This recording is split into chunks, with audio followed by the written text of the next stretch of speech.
ప్రభునందు ప్రియమైనటువంటి సహోదరి సహోదరులకు యేసుక్రీస్తు నామములో వందనాలు తెలియజేస్తున్నాను. ప్రభుకి మహిమ కలుగునుగాక, దేవునికి స్తోత్రం కలుగునుగాక. రండి, ఈ దిన వాగ్దానాన్ని మనము ధ్యానం చేద్దాం. యెహోవా కొరకు నేను సహనముతో కనిపెట్టుకుంటుని, ఆయన నాకు చెవియొగ్గి నా మొర ఆలకించెను. మనం ప్రార్థనలు చేస్తూ ఉంటాం. ప్రార్థనలకి దేవుడు జవాబు 3 రకాలుగా జవాబు వస్తూ ఉంటుంది. చాలామందికి ప్రార్థించిన వెంటనే దేవుడు ప్రతిఫలం ఇస్తే ఎంత బాగున్నాను అనుకుంటూ ఉంటారు. కానీ దేవుడు తన చిత్తానుసారముగా జవాబులు ఇస్తూ ఉంటాడు. మనం ప్రార్థించినప్పుడు ఎస్ అంటాడు, ఒకసారి అంటే అవును అంటాడు. అవును కదా, ఆయన ఆమెన్ అనేటువంటి దేవుడు. అప్పుడు మన జీవితంలో చాలా సంతోషం ఉంటుంది. అబ్బా, దేవుడు ఎంత అద్భుతం చేశాడు. ఇస్కియా ప్రార్థనకి వెంటనే జవాబిచ్చాడు. అన్న ప్రార్థనకి వెంటనే దేవుని సేవకుడి ద్వారా జవాబిచ్చాడు. అదేవిధంగా యేసుక్రీస్తున్నప్పుడు ఆయన ప్రార్థించిన వారందరికీ కూడా వెంటనే స్వస్థతలు చేశాడు. వాళ్ళందరూ చాలా సంతోషంగా ఉన్నారు. కొన్నిసార్లు మన ప్రార్థనలకి వెంటనే ఉత్తరం ఇచ్చినప్పుడు మనం సంతోషిస్తాం, ప్రభువుని స్తుతిస్తాం. కొన్నిసార్లు దేవుడు ఏమంటాడంటే, మనం చేసిన ప్రార్థనకి ఆయన నో అని చెప్తా ఉంటాడు. ఒకసారి పేతురు, యాకోబు, యోహాన్లు, ప్రభువా, ఈ పట్టణం నిన్ను మరి అంగీకరించలేదు, ఈ పట్టణం నిన్ను చేర్చుకోలేదు కాబట్టి అగ్ని కురిపించి కాల్చేద్దామా అంటారు. అప్పుడు దేవుడు అక్కడ చెప్పిన ఆన్సర్ ఏంటంటే నో అని అంటాడు. పేతురు ఒకసారి రూపాంతరం కొండ మీద యేసయ్య రూపాంతరం పొందినప్పుడు ఆ కొండ మీద పర్ణశాలలు కట్టుకుని ఇక్కడే ఉండిపోదామని చెప్పి ప్రభుతో అన్నప్పుడు ప్రభు ఏమాత్రం ఆయన అంగీకరించడు. కొన్నిసార్లు దేవుడు మన ప్రార్థనలకు నో అంటాడు. ఎందుకంటే నీకు ఆ ప్రార్థనకి జవాబిచ్చడం ద్వారా నీ జీవితంలో ఆశీర్వాదం కాదు, అది నీకు మేలు కాదు. నువ్వు చేసే ప్రార్థన నీకు మేలు కాదు, నువ్వు అడిగేది నీకు మేలుకరం కాదు. అందుకే దేవుడు ఆ ప్రార్థనకి జవాబు ఇవ్వనే ఇవ్వడు. 3వ రకం జవాబు ఏ విధంగా వస్తుందంటే, నువ్వు ప్రార్థన చేసిన వెంటనే ఆయన ఎస్ అంటాడు, కొన్నిసార్లు నో అంటాడు, మరికొన్నిసార్లు ఆయన వెయిట్ అని అంటాడు, అంటే కనిపెట్టు అంటాడు. ఇక్కడ దావీదు అది చేశాడు. యెహోవా కొరకు సహనముతో కనిపెట్టుకుంటుని, ఆయన నాకు చెవియొగ్గి నా మొర ఆలకించెను. దేవుని బిడ్డలారా, భక్తులు ఈ భూమి మీద ఉన్నప్పుడు దేవుని కొరకు సహనంతో కనిపెట్టుకుని ఉన్నారండి.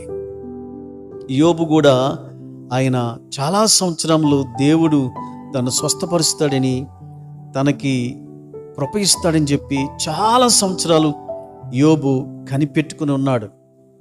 అబ్రహాముకి కుమారుని ఇస్తాడు. కుమారుని ఇవ్వడానికి 25 years పట్టింది. యాకోబు తన స్వాస్థ్యాన్ని తిరిగి పొందుకుని తను బయలుదేరి రావడానికి యాకోబుకి 20 సంవత్సరాలు పట్టింది.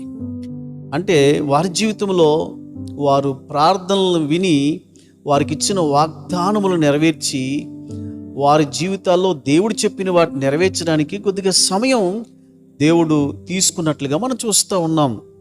దేవుని బిడ్డలారా, నీ జీవితంలో కూడా కొన్నిసార్లు ఇంత టైం తీసుకుంటాడని నేను చెప్పను, కానీ వెయిట్ అంటూ ఉంటాడు. వెంటనే నీ జీవితంలో ఏదైనా ఇచ్చేస్తే దాని విలువ నీకు తెలియకపోవచ్చు, నాకు తెలియకపోవచ్చు, దాన్ని ఎలా వాడాలో మనకు తెలియకపోవచ్చు, దానితో ఎలా ఉండాలో మనకు తెలియకపోవచ్చు. అందుకే మన జీవితంలో కొన్నిసార్లు ఆలస్యం చేస్తూ ఉంటాడు. ఒక తల్లి తన బిడ్డను కనడానికి 9 నెలలు పడుతుంది.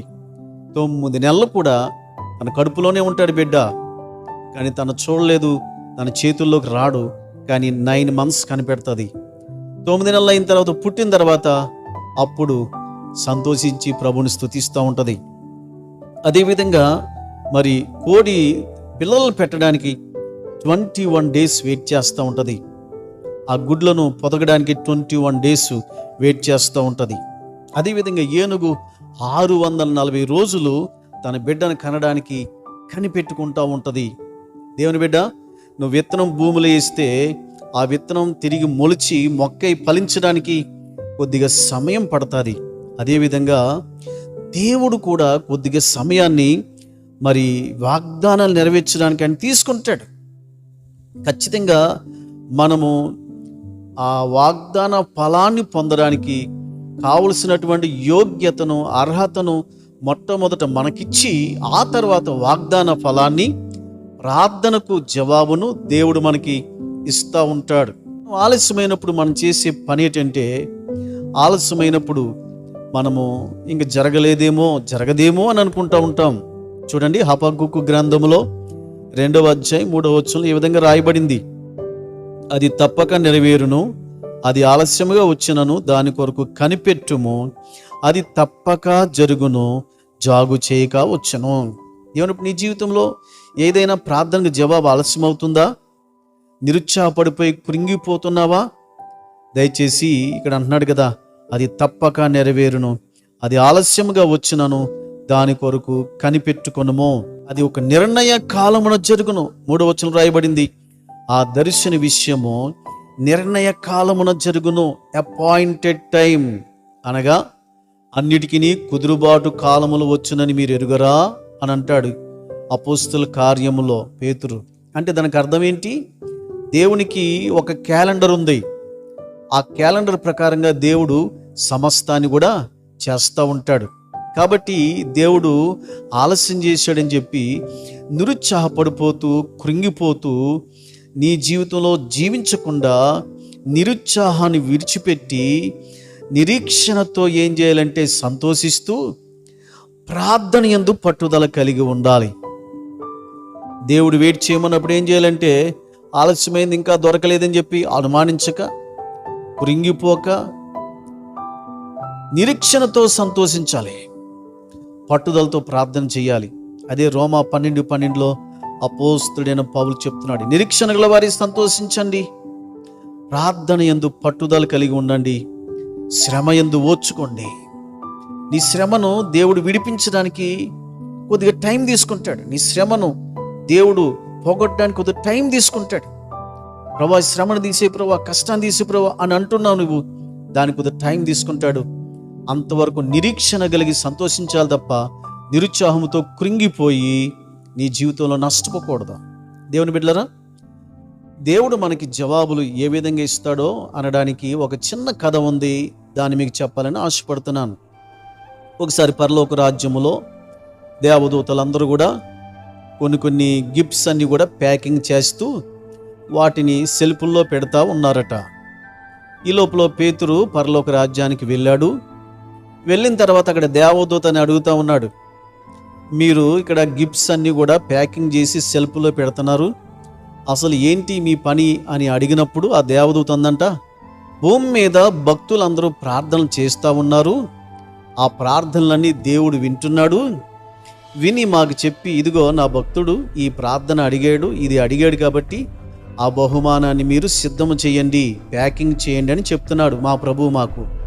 అప్పుడు ఆయన చెప్పినట్లుగా ఆ బహుమానాన్ని సిద్ధం చేసి ఆ బహుమానం ఎవరికి ఇవ్వాలో వారి పేరు రాస్తా ఉన్నాం. ఎప్పుడు ఇవ్వాలో కూడా ప్రభు చెప్తున్నాడు, ఇదిగో పలానా సంవత్సరంలో, పలానా నెలలో, పలానా తారీఖుని, పలానా సమయంలో ఈ బహుమానం తీసుకెళ్ళి నా భక్తునికి ఇవ్వాలని చెప్పి టైం కూడా రాస్తున్నాడు అక్కడ. కాబట్టి ప్రభువు చెప్పిన టైంలో దేవదూతలమైన మేము ఈ బహుమానాలు తీసుకెళ్ళి భక్తులకి ఇస్తూ ఉంటాము. భక్తులు ప్రార్థన ఫలితం కొరకే కనిపెట్టుకుంటున్నారు. ప్రభు శ్రమలోంచి విడిపిస్తాడని కనిపెట్టుకుంటున్నారు. స్వస్థత కోసం కనిపెడతా ఉన్నారు, మేలుల కోసం కనిపెడతా ఉన్నారు, ఆశ కలిగి ఎదురు చూస్తూ ఉన్నారు, నిరీక్షణతో సంతోషిస్తూ ఉన్నారు. అలాంటి వారందరికీ కూడా ఈ బహుమానాలు పట్టుకెళ్ళి మేము ఇవ్వడానికి ఎప్పుడు సిద్ధంగా ఉంటాం. ఖచ్చితంగా దేవుడిని ప్రార్థన నెరవేరుస్తాడు. నిరుత్సాహంతో ఉండొద్దు, నిరీక్షణ కలిగి కనిపెట్టు. నీ ప్రార్థనకి దేవుడు త్వరగానే జవాబు ఇవ్వబోతున్నాడు. నీ ప్రార్థనకి త్వరగానే దేవుడు ఫలితం ఇవ్వబోతున్నాడు. అయితే కృంగిపోక నిరీక్షణతో సంతోషించడం అంటే అర్థం ఏంటంటే, స్తుతించాలి. దేవుడు నా ప్రార్థన విన్నాడు, నా ప్రార్థనకి జవాబు ఇస్తున్నాడు అని చెప్పి ప్రభుని స్తుతించు. ఖచ్చితంగా నీ ప్రార్థనకి ఫలితాన్ని ప్రభు ఖచ్చితంగా ఇస్తాడు. కళ్ళు మూసుకోండి, ప్రార్థన చేద్దాం. ప్రేమ కలిగిన తండ్రి, పరిశుద్ధుడైన దేవా, మాకు ప్రార్థనకి జవాబులు ఏ విధంగా వస్తాయో ఈ దినం మాతో మాట్లాడినందుకు మీకు స్తోత్రాలు. ఒకసారి మమ్మల్ని కనిపెట్టమన్నప్పుడు దావీదు వలె సహనముతో కనిపెట్టుకోవడానికి హబక్కుకు వలె సహనముతో కనిపెట్టడానికి సహాయము దయచేయండి. ప్రభా, మేము ఆలస్యమైందని, మా ప్రార్థన జవాబు రాలేదని కృంగిపోక, నిరుత్సాహపడక, నిరీక్షణతో సంతోషిస్తూ స్తుతించి నీ దగ్గర నుంచి ప్రతిఫలం పొందుకునే వారిగా చేయమని, అటు విశ్వాసంతో నింపమని యేసు అతి పరిశుద్ధ నామములో ప్రార్థన అడిగి వేడుకుంటున్నాం పరమ తండ్రి. ఆమేన్.